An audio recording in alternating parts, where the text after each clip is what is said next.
Hello बच्चों, चलिए शुरू करते हैं रेस्पिरेशन चैप्टर का सेकंड पार्ट।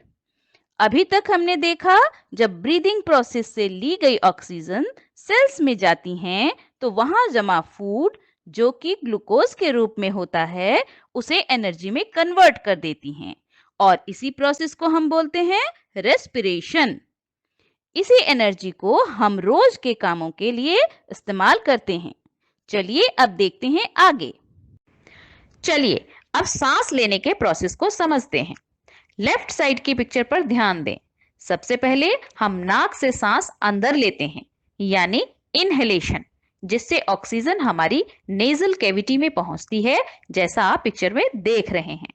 नेजल कैविटी से हवा विंड पाइप के रास्ते लंग्स में पहुंचती है। विंड पाइप को हम ट्रेकिया भी बोलते हैं। लंग्स हमारी चेस्ट में रिब्स केज यानी पसलियों के पिंजरे के अंदर होते हैं, जैसा आप वीडियो में देख रहे हैं। रिब्स के निचले पार्ट में डायफ्राम होता है जो एक लार्ज मसल्स का बना होता है और रिब्स के पिंजरे को नीचे से बंद करके रखता है। जब हम ब्रीथ करते हैं तो डायफ्राम और रिब्स दोनों मूव करते हैं। जब हम इनहेल करते हैं यानी सांस अंदर लेते हैं तो डायफ्राम नीचे मूव होता है और रिब्स फैलती है और ऊपर को मूव करती है, जिससे हमारे लंग्स में ज्यादा जगह बन जाती है और हवा हमारे लंग्स में भर जाती है। और जब हम सांस छोड़ते हैं यानी जब हम एक्सहेल करते हैं तो डायफ्राम ऊपर की तरफ मूव करता है और रिब्स सिकुड़ जाती हैं और वापस नीचे आ जाती हैं, यानी रिब्स और डायफ्राम वापस अपनी जगह पर आ जाते हैं। रिब्स और डायफ्राम के दबाव से लंग्स की हवा बाहर निकल जाती है और लंग्स छोटे हो जाते हैं। यहाँ समझने के लिए लंग्स को एक पिचकारी की तरह समझ सकते हैं और डायफ्राम को पिचकारी के हैंडल की तरह, जैसा आप पिक्चर में देख रहे हैं। जब हैंडल को नीचे खींचते हैं तो लंग्स में हवा भरती है यानी इनहेलेशन, और जब उसे ऊपर की ओर दबाते हैं तो लंग्स से हवा बाहर निकल जाती है यानी एक्सहेलेशन। चलिए अब एक मजेदार बात देखते हैं। एक्सहेलिंग में जो हवा हम निकालते हैं उसमें कार्बन डाइऑक्साइड होती है। दरअसल हम बचपन से सुनते आ रहे हैं कि रेस्पिरेशन प्रोसेस में हम ऑक्सीजन लेते हैं और कार्बन डाइऑक्साइड निकालते हैं, पर ऐसा नहीं होता। जो हवा हम सांस छोड़ते समय यानी एक्सहेलेशन में निकालते हैं उसमें ऑक्सीजन भी होती है। इनहेलेशन के द्वारा ली गई हवा में जितनी ऑक्सीजन होती है, एक्सहेलेशन की हवा में ऑक्सीजन का लेवल उससे थोड़ा कम होता है। इनहेलेशन में जो हवा हम लेते हैं उसमें लगभग 21% ऑक्सीजन होती है और 0.04% कार्बन डाइऑक्साइड होती है, और एक्सहेलेशन में जो हवा हम निकालते हैं उसमें लगभग 16.4% ऑक्सीजन होती है और कार्बन डाइऑक्साइड की मात्रा 4.4% होती है। और हम दिन भर में लगभग 11,000 लीटर हवा सांस के रूप में अंदर लेते हैं। इसमें से 500 लीटर ऑक्सीजन हम एनर्जी रिलीज करने के लिए यूज करते हैं और कार्बन डाइऑक्साइड के रूप में बाहर निकालते हैं। मतलब एक व्यक्ति एक दिन में 11,000 लीटर हवा सांस के रूप में अंदर लेते हैं और 500 लीटर ऑक्सीजन को कार्बन डाइऑक्साइड में कन्वर्ट कर देते हैं। इससे आप समझ सकते हैं कि पूरे जीवन काल में आपको कितनी बड़ी मात्रा में ऑक्सीजन की जरूरत पड़ेगी। इसलिए पेड़ों को लगाना बहुत जरूरी है। चलिए एक टेस्ट करते हैं। इसे आप घर में भी कर सकते हैं। एक कांच के गिलास में आधा पानी ले लें और उसमें आधा छोटा चम्मच खाने वाला चूना मिला लें। खाने वाला चूना जो हम पान में यूज करते हैं। अब एक चम्मच की मदद से इस चूने के पानी को घोल लें। जब चूना पूरा घुल जाए तो इसे आधा घंटा छोड़ दें। आधे घंटे बाद आप देखेंगे कि काफी चूना नीचे बैठ गया है। अब धीरे से ऊपर का पानी एक दूसरे कांच के गिलास में ले लें। ध्यान रहे कि नीचे बैठा हुआ चूना पानी में ना आ जाए।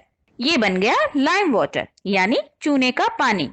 जैसा हमने लास्ट चैप्टर में भी देखा कि लाइम वाटर में जब कार्बन डाइऑक्साइड पास करते हैं तो वो मिल्की वाइट हो जाता है यानी दूधिया सफेद हो जाता है।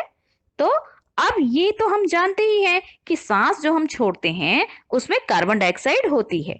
तो एक स्ट्रॉ की मदद से इस पानी में अपने मुंह से हवा पास करें।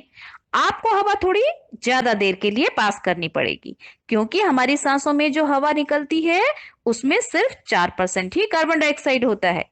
थोड़ी देर बाद आप देखेंगे कि पानी मिल्की वाइट हो गया है।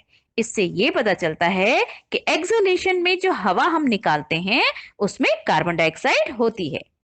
चलिए अब देखते हैं बाकी के एनिमल्स में रेस्पिरेशन कैसे होता है। कुछ एनिमल्स जैसे elephants, lions, frogs, lizards, snakes, birds आदि में लंग्स होते हैं और ये भी सभी हमारी ही तरह रेस्पिरेशन करते हैं। इनके अलावा कुछ और जीव भी हैं जिनमें लंग्स नहीं होते। चलिए देखते हैं उनके कुछ एग्जाम्पल्स। कॉकरोचेस के साइड में छोटे छोटे छेद होते हैं जिन्हें हम स्पिरिकल्स बोलते हैं और कॉकरोचेस के सारे शरीर में नलियों का जाल होता है जिसे ट्रैकिया बोलते हैं। बाहर से ऑक्सीजन वाली हवा स्पिरिकल्स से ट्रैकिया के थ्रू शरीर के सभी सेल्स में पहुंच जाती है और इसी तरह कार्बन डाइऑक्साइड सेल से ट्रैकिया से होती हुई स्पिरिकल से बाहर निकल जाती है। कॉकरोचेस के अलावा स्पिरिकल्स और ट्रैकिया और भी इंसेक्ट्स में मिलते हैं। अर्थवर्म यानी केंचुए की स्किन के थ्रू ही एयर एक्सचेंज हो सकती है, ऐसा आपने क्लास 6 में भी पढ़ा था। इसी तरह फ्रॉग यानी मेंढक में मल्टीपल रेस्पिरेटरी सिस्टम्स होते हैं। मेंढक में लंग्स भी होते हैं और पानी के नीचे नाक से सांस लेना चूंकि संभव नहीं होता, इसलिए पानी के नीचे वह स्किन के थ्रू रेस्पिरेशन कर सकते हैं। ऐसे ही फिशेस यानी मछली में रेस्पिरेशन गिल्स की सहायता से होता है। दरअसल फिशेस मुंह से ऑक्सीजन रिच वाटर लेकर गिल्स को देती हैं। गिल्स पानी में घुली ऑक्सीजन को खींचती हैं और ब्लड में पास कर देती हैं। इसी कारण गिल्स में काफी मात्रा में ब्लड वेसल्स होती हैं। ऐसे ही प्लांट्स में फोटोसिंथेसिस प्रोसेस में रेस्पिरेशन होता है, जो आपने 6th क्लास में पढ़ा था। पत्तियों के अलावा रूट्स में भी रेस्पिरेशन होता है और एनर्जी रिलीज होती है। रूट्स मिट्टी की कणों के बीच स्थित एयर से ऑक्सीजन लेती हैं। तो यहाँ खत्म होता है ये चैप्टर। मिलते हैं नेक्स्ट वीडियो में एक नए चैप्टर के साथ। Thank you.